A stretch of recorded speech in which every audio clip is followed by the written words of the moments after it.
Okay, so getting back on the social media tip, what do you do once you're already registered? You've embraced the concept of listening to your target market, to other professionals in your industry. You've begun to engage. You've got some good control on what you're sharing and how you're sharing it. Now you're finding that you're creating interest. People are responding. You're gaining followers, you're gaining friends, you're interacting within the social media community. And now it's starting to get a bit busy.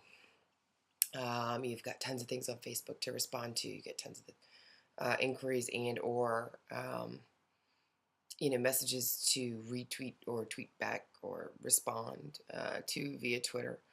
Um, you've got more data that you want to put up on YouTube or various different things. Your blog is getting some dig it feedback. Your comments are starting to bump up. Your strategy should detail how you're going to interact with responses once you've begun engaging. Um, a good strategic plan, if you have one outlined, or if you've made one yourself, should include how you're going to respond. And you want to set expectations around that, in that you're not going to be able, if you've gotten busy, to respond to every single post that's made in reference to you, or comments that are made on the post that you've put up.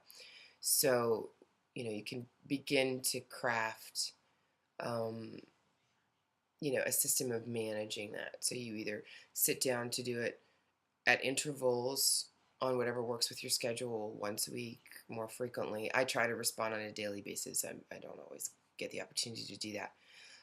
For those that are extremely busy but understand the importance of keeping their social media game up, there are tools that are out there that are available to help you. One of which is Hootsuite, which will basically integrate Facebook, Twitter, and a few other applications, so that when one post is made, it goes out to all of those mediums. Um, Make sure that your market and your group that you're engaging with will respond well to the message you're going to post if you're going to do it that way. Um, I actually don't have my Facebook and Twitter linked. I've got more folks on the entertainment side on Twitter, and when I retweet, I don't always want their retweeted messages to be on Facebook. And there's good reason for that. It really depends on again, who your market is. So Facebook and Twitter will work together without a third-party application. You can have something that you put on Twitter, post on Facebook.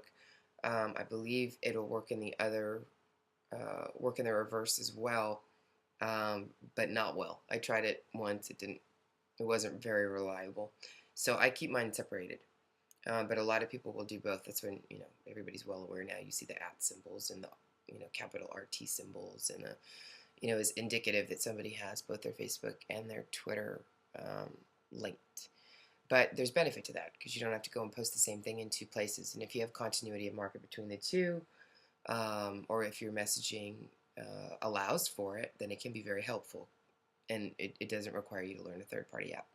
So Hootsuite, one of the benefits to that, and it has a few competitors. Hootsuite it is a social media management tool.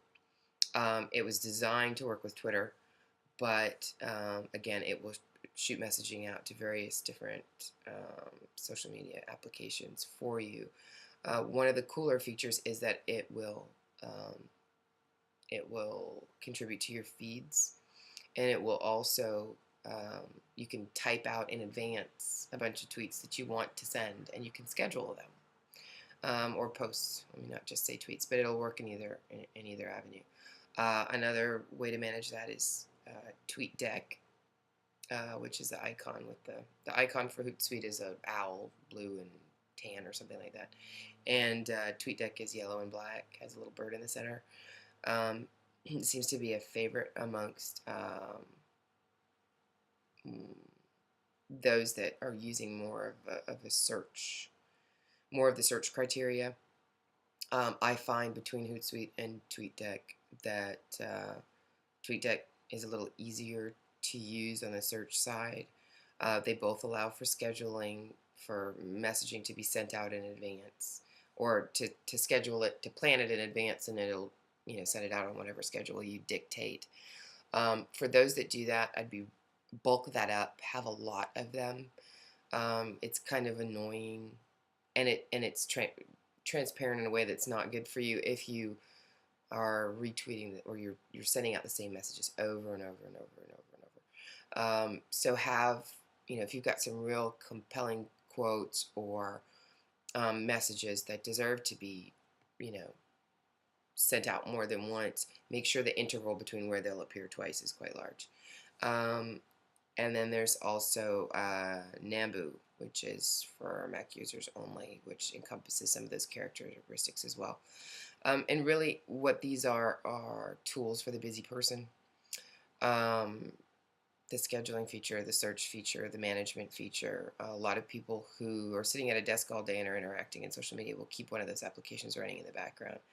Um, I am combination sitting in front of a desk and on the road, so I rely heavily on the apps I use on my iPhone for that purpose. I choose to use Twitter. I've tried out a few others. Echo Phone I've tried, and Twitterific, which I found just wasn't suitable for my needs. So Twitter seems to be the best for me. It allows me to tweet more than 140 characters. It integrates well. I can post audio straight from my phone. I can record on my iPhone. I've also got Ustream broadcasting features or the application for that on my phone for those that are engaging in Ustream. It's a good tool to have. Note that all of those applications will run down your battery really quickly, so be conscious of that.